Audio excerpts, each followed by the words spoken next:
Captain திரு வினோத் இணைகிறார். Sir வணக்கம். இந்த தொடர்பான செய்தியை பார்த்துருப்பீங்க. இந்த விபத்து பற்றி உங்களுக்கு கருத்து என்ன? விபத்திற்கு என்ன காரணமாக இருக்கும்? இது வந்து நம்ம நிறைய விபத்து நம்மளுடைய சேனல்ல டிஸ்கஸ் பண்ணியிருக்கோம் இதுக்கு முன்னால. அண்ட் விபத்து நடந்த ஒரு ஆக்சிடென்ட் சைட்டையும் வச்சும் வீடியோ வச்சு நம்ம நிறைய அனாலிசிஸும் பண்ணியிருக்கோம். ஆனா இந்த விபத்தை பார்த்து எனக்கு அனாலிசிஸ் கொடுக்கறது கொஞ்சம் டிஃபிகல்ட்டா இருக்கு. ஏன்னா இதுல ஒரு 3 ரீசன்ஸ் இருக்குங்க. ஒன்னாவது, லியர்ஜெட் 45XR அது வந்து ரொம்ப ஒரு சேஃபான ஒரு ஏரோப்ளேன் இந்த 8-9 பேசஞ்சர் கேட்டகரியில. அப்போ அந்த மாதிரி இருக்கப்போ இது வந்து இந்த லியர்ஜெட் 45 ஆக்சிடென்ட் நம்பர்ஸும் நீங்க பாத்தீங்கன்னா ஹிஸ்டாரிக்கலி ரொம்ப குறைவு. அண்ட் ரொம்ப ஒரு பாப்புலரான ஒரு ஏரோப்ளேன் சார்ட்டர் கம்பெனில. ரெண்டாவது வந்து இந்த ஏரோப்ளேனை ஓட்டிட்டு இருக்க ஒரு கேப்டன் வந்து என்னுடைய is very well known to me. அவங்க வந்து ரொம்ப சீனியர் கேப்டன், ஃபர்ஸ்ட் ஆஃபீஸரும் ரொம்ப சீனியர். ஸோ இன்எக்ஸ்பீரியன்ஸ் காரணமா இருக்க வாய்ப்பு கிடையாது. மூணாவது வந்து வெதர். நீங்க பாக்குறீங்க கேஷ் சைட் பாத்தீங்கன்னா weather is not an issue. Visibility ஒரு இஷ்யூ கிடையாது, ரெய்னிங் இல்லை, நாட் மச் ஆஃப் கிளவுடிங். அப்போ வெதரும் நம்ம வந்து ரூல் அவுட் பண்ணிட்டோம்னா ஒரே ஒரு காரணம் இருக்கிறது வந்து நான் பாக்குற என்னுடைய சைட்ல இருந்து பார்த்தா ஒரு ஐ விட்னஸ் என்ன சொல்றாங்கன்னா, கிராஷுக்கு முன்னால ஒரு சைடு என்ஜின் ஏரோப்ளேன்ல ஒரு பக்கம் தீ பார்த்ததா சொல்றாங்க. தட் மீன்ஸ் என்ஜின் ட்ரபிள் இருக்க வாய்ப்பு உண்டா? அது ஒரு கேள்விக்குறி. என்ஜின் ட்ரபிளா இருந்ததுன்னா இந்த மாதிரி ஒரு ஏரோப்ளேன்ல நீங்க வந்து நம்ம ஸ்கிரீன்லயும் பாக்குறோம், இதோடைய என்ஜின்ஸ் வந்து ஃபியூஸ்லாஜ், அதாவது பாடிக்கு ரொம்ப பக்கத்துல இருக்குது. அதுவும் இல்லாம நீங்க பாக்குறீங்க இப்ப ஸ்கிரீன்ல அந்த என்ஜின் டெயில் பிளேன், அந்த எலிவேட்டர் டெயில் பிளேன் அந்த டெயில் ரீஜனுக்கு பக்கத்துல இருக்கு. அப்போ ஏதாவது என்ஜின் ட்ரபிள்ல என்ஜின்ல ஏதாவது தீ பிடிச்சுன்னு வச்சுக்கோங்க, ஃபியூஸ்லாஜ் டெயில் பிளேன் இதுதான் ஃபர்ஸ்ட் எஃபெக்ட் ஆகுறது. அண்ட் டெயில் பிளேன் எஃபெக்ட் ஆச்சுன்னா கண்ட்ரோல் போயிடும். ஸோ அதா இருக்க வாய்ப்பு உண்டா? அதுவும் ஒரு பெரிய ஒரு கேள்விக்குறி. இந்த ஆக்சிடென்ட் இன்வெஸ்டிகேஷனுக்கு அப்புறம் தான் இதெல்லாம் நமக்கு தெரிய வரும். ஆனால் இந்த ஆக்சிடென்ட் இன்வெஸ்டிகேஷனுடைய ரிப்போர்ட் வர்றதுக்கே 1 வருஷம் 1.5 வருஷம் 2 வருஷம் ஆக வாய்ப்பு உண்டு.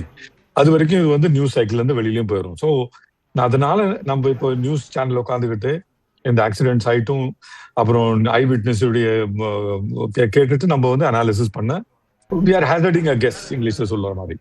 ஸோ அந்த மாதிரி we are hazarding a guess. ஆனா இதுல வந்து மோஸ்ட் இம்பார்ட்டன்ட் என்னன்னா, ஒரு டெபுட்டி சீஃப் மினிஸ்டர், அதுவும் break away faction of NCP, அவர் போனதுனால ரொம்ப மகாராஷ்டிரா பாலிடிக்ஸ்ல நிறைய சேஞ்சஸ் வர வாய்ப்பு உண்டு.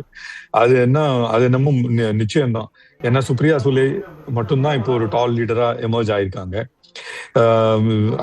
சரத் பவார் உடைய ஏஜ் கொஞ்சம் கூடுதலா இருக்கிற காரணம் அவரும் கொஞ்சம் பேக் சீட்ல இருக்காரு. ஸோ இந்த என்சிபி 2 ஃபேக்ஷனா உடஞ்சு போனது திரும்பவும் மர்ஜ் ஆக வாய்ப்பு உண்டா? அந்த மாதிரி மர்ஜ் ஆச்சுன்னா மகாராஷ்டிரா பாலிடிக்ஸ்ல என்ன ஆகும்? இதெல்லாம் ஒரு பெரிய கேள்விக்குறிங்க. அது வந்து நீங்க தான் நல்லா அனாலிசிஸ் பண்ண முடியும். திரு வினோத், நான் வந்து கேள்விக்குறியாதான் அடுத்தடுத்த தகவல் வந்திருக்கு.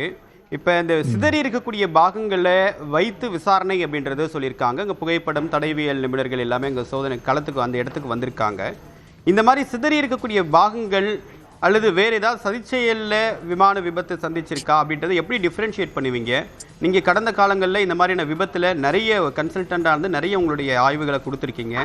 ஸோ இது எப்படி டிஃப்ரென்ஷியேட் பண்ணும்? எப்படி இது விபத்துன்னு உறுதிப்படுத்துவீங்க? எப்படி வேற ஏதாவது இதுல காரணமா இருக்கலாம் அப்படின்றத எப்படி கண்டுபிடிப்பீங்க? ரொம்ப நல்ல கேள்விங்க. இது வந்து 99% நான் விபத்துன்னு தான் சொல்ல முடியும். ஏன்னா நான் பாராமதி நிறைய தடவை போயிருக்கேன், இந்த ரன்வேயும் நிறைய தடவை நான் பார்த்துருக்கேன். இது வந்து ஒரு டேபிள் டாப் மேங்களூர் மாதிரி டேபிள் டாப்னு சொல்ல முடியாது, ஆனா ஒரு எலிவேட்டட் ஏரியால தான் இந்த ரன்வே பண்ணியிருக்காங்க. இந்த ஆக்சிடென்ட் லொகேஷன் பாத்தீங்கன்னா ரன்வேயோடைய ஷார்ட் அந்த ஸ்லோப்ல வந்து இடிச்சிருக்கு. ஸோ இது வந்து runway could not reach the runway வரைக்கும் வந்து சேர முடியல. அந்த மாதிரி ஒரு பவர் குறைவா இருக்கிற காரணமா இருக்குமோன்னு ஒரு கேள்விக்குறி. இந்த ஸ்லோப்ல இடிச்சிருக்கிறதுனால, அதுவும் இல்லாம இது இடிச்சிருக்கிறது வந்து ரொம்ப ஹை ஸ்பீடு கிடையாதுங்க, இது ரொம்ப லோ ஸ்பீடு. ஹை ஸ்பீட் இடிச்சிருந்தா இந்த டெயில் போர்ஷன்லாம் சர்வைவ் ஆயிருக்க வாய்ப்பு கொஞ்சம் ரொம்ப குறைவு. இது வந்து ஃப்ரண்டலா போய் அந்த ஸ்லோப்ல வந்து இடிச்சிருக்கு. ஸோ இது வந்து front on impact at low speeds short of the runway. அதுதான் இதோடைய main final result of the crash. அது எப்படி அங்க வந்து சேர்ந்துச்சு அதுதான் பெரிய ஒரு கேள்விக்குறி. என்ஜின் ட்ரபிளா இருக்க வாய்ப்பு உண்டோன்னு ஒரு கேள்விக்குறி நான் போட்டு போறேன். அதோடைய பாசிபிலிட்டி ரொம்ப அதிகமா இருக்கதான் வாய்ப்பு உண்டு. இது கான்ஸ்பிரசி தியரி நிறைய பேர் கொடுப்பாங்க. ஆனா இது வந்து கான்ஸ்பிரசி தியரியில ஃபிட் ஆகுற மாதிரி எனக்கு தெரியல. அதுவும் இல்லாம இந்த ரைட் சைடு நம்ம பாக்குறோம், ரைட் சைடு என்ஜின் கொஞ்சம் இன்டாக்டா இருக்கு, லெஃப்ட் சைடு என்ஜின் வந்து டோட்டலி டிஸ்இன்டிகிரேட்டடா இருக்கு. அதனாலதான் நான் இது வந்து அதனால ஒரு கெஸ் பண்ணிட்டு இருக்கேன், ஒரு என்ஜின் ட்ரபிளா இருக்க வாய்ப்பு உண்டோ, அதனால வந்த ஒரு கண்ட்ரோல் காலம் மேல் ஃபங்க்ஷன் ஆக வாய்ப்பு உண்டோ. இது ரெண்டும் கேள்விக்குறி போறேன். ஏன்னா நிறைய ஆக்சிடென்ட்ஸ்ல நான் கெஸ் பண்ணிருந்தேன். ஆமா ஆமா இது அதுவும் இல்லாம நிறைய ஆக்சிடென்ட்ஸ்ல நான் வந்து என்னுடைய அனாலிசிஸ் வந்து ரொம்ப அக்யூரேட்டா தான் இருந்திருக்கு இது வரைக்கும், டச் வுட். ஸோ அதனால இதுல வந்து என்னுடைய அனாலிசிஸ் நான் சொல்ல வந்தேன்னா இது ஒரு engine trouble followed by control malfunction இருக்க வாய்ப்பு உண்டோ அப்படின்னு ஒரு கேள்விக்குரிய கொஸ்டின் மார்க்கை வச்சுக்கிறேன். சரி, உங்களுடைய விரிவான கருத்துக்களுக்கு மிக்க நன்றி திரு வினோத்.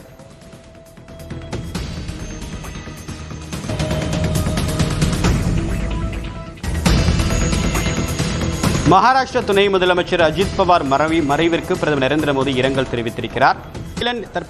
தற்போது என்ன தகவல் கிடைச்சிருக்கு, விபத்திற்கான காரணம் என்ன என்பது உறுதியா தெரிய வந்திருக்கா?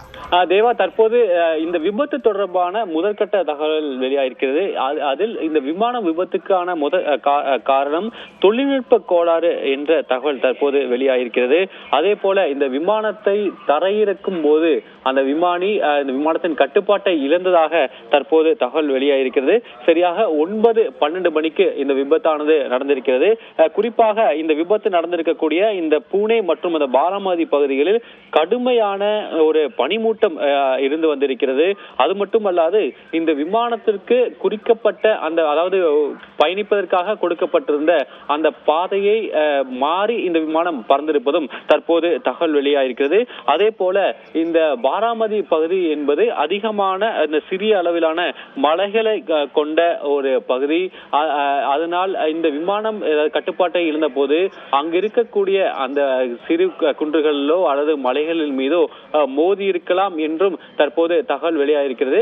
ஆனால் மிக முக்கியமாக தற்போது பார்க்கப்படுவது இந்த விமானத்தில் தரையிறங்கும் போது ஏற்பட்ட அந்த தொழில்நுட்ப கோளாறு மற்றும் அந்த விமானி இந்த விமானத்தின் கட்டுப்பாட்டை முற்றிலுமாக இழந்திருக்கிறார். இதுவே இந்த விபத்திற்கான காரணம், முதற்கட்ட காரணம் என்ற தகவல் தற்போது வெளியாயிருக்கிறது. இந்த விமானத்தில் இருக்கக்கூடிய அந்த கருப்பு பெட்டியை தேடும் பணியானது தொடங்கி இருக்கிறது. அந்த கருப்பு பெட்டி கிடைக்கும் பட்சத்திலேயே அந்த விமானிக்கும் மற்றும் அந்த ஏடிசி என்று சொல்வார்கள் அந்த விமான கட்டுப்பாட்டறை அந்த இரண்டு பேருக்கும் நடந்த அந்த உரையாடல் என்ன என்பது நமக்கு தெரிய வரும். அப்போதுதான் இந்த விமானம் விபத்துக்குள்ளானதற்கான உண்மையான காரணம் என்ன என்பது தெரிய வரும். நாம் ஏற்கனவே பல்வேறு இது போன்ற விபத்துகளில் பார்த்திருக்கிறோம். இந்த கருப்பு பட்டிகளே இந்த விமான விபத்துகளுக்கான அந்த விடையை அந்த கருப்பு பெட்டிகளிலிருந்தே நம்ம கிடைக்கப்பட்டிருக்கிறது. மிக முக்கியமாக அந்த 2 கருப்பு பெட்டிகளிலும் ஒன்றில் அந்த விமானிகள் அந்த விமான கட்டுப்பாட்டு அறையுடன் பேசக்கூடிய தரவுகள் எல்லாம் அதில் சேகரிக்கப்படும்.